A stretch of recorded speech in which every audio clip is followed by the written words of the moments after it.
We all hope and pray and work for peace.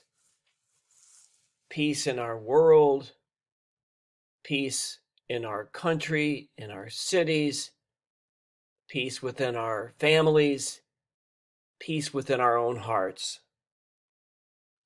And so I offer today the peace prayer of St. Francis.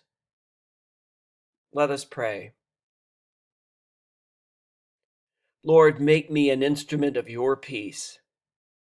Where there is hatred, let me sow love.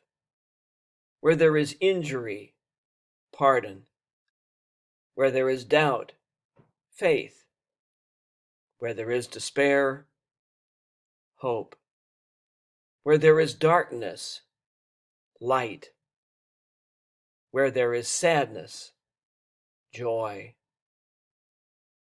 O divine Master, grant that I may not so much seek to be consoled as to console, to be understood as to understand, to be loved as to love.